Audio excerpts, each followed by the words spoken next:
Welcome to Martial Arts and Medu Neter. Today, we're going to do some readings from the Spellbound Research News Report. Archaeological apartheid? Can it be true that the top 10 Egyptology programs in the United States employ less than 1% Afro-Americans or Africans as teaching staff? The same is true with the Near Eastern Studies departments and the Oriental Institute of Egyptology. It's all about the same. This would include professors, assistant professors, and lecturing professors. How could this be in a country that prides itself on diversity? Furthermore, how many African and African American students are attending schools of Egyptology or ancient Nubian studies? I doubt that there's many. And why should there be? There are those who believe that Afro-American students should not submit themselves to colonial archaeology, where professors still use biased terms such as Hamitic, Semitic, or Sub-Saharan in their lectures. Why should the students participate in the academic system that insists in treating North Africa as though it's not a part of Africa? We at Spellbound Research and Publications are urging the schools of Egyptology to begin the urgent task of reform in order to attract Afro-American students and to encourage critical analysis and diversity in their academic perspectives.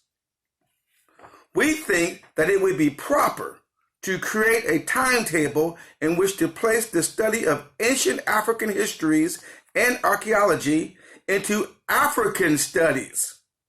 That would include ancient Sahara, Libya, Tassili, Egypt, Nubia, Kush, Sudan, Punt, and Ethiopia. There should be a way to unite or integrate the studies of North and East Africa into the certification programs of African and African American studies departments.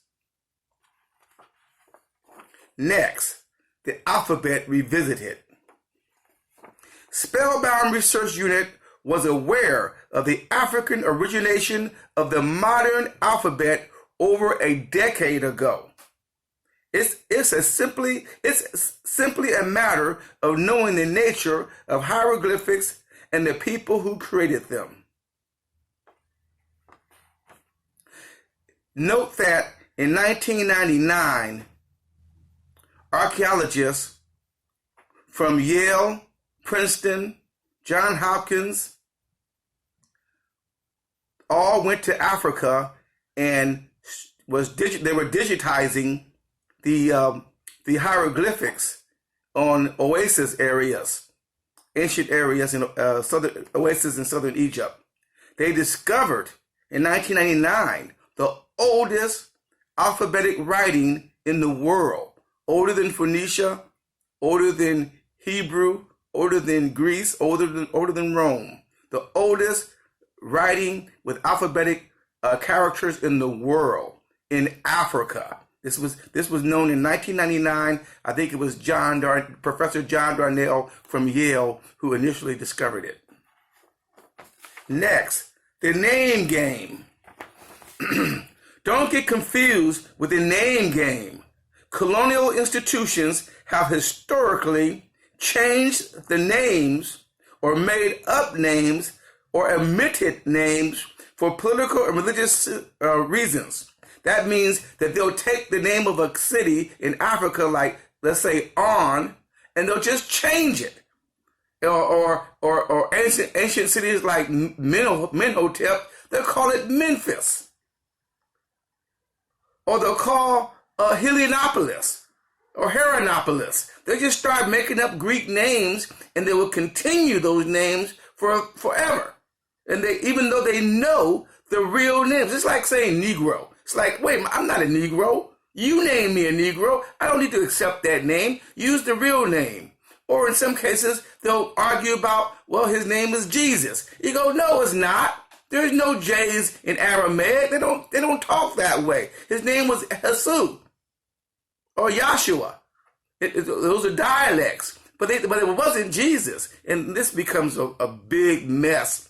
And it's conditioning. It's European English conditioning to say a different name, change the name. For rivers, countries, they say, oh, that lake's Lake Elizabeth now. Say, no, it's not. It's not a Lake Elizabeth. Why did you change the name? Oh, that's Ethiopia. No, it's not. That's Abyssinia.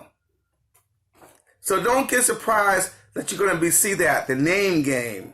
In reality, there were no ancient countries called Phoenicia, Jordan, Egypt, Ethiopia, or even Japan. Imagine that. They tricked the Japanese into using their word for their country. The name of Japan was Nippon. Nippon. They were Nipponese. Nippon. But some European says, oh, I think I'm going to call you Japan. I can't say Nippon. I'm going to call you Japan. Again, there's the J. So there are no pygmies, no Negroes, no Babylonians. Those are all made up names created in Europe. Well, that's enough for today. Thank you so much. Until next time, hotel.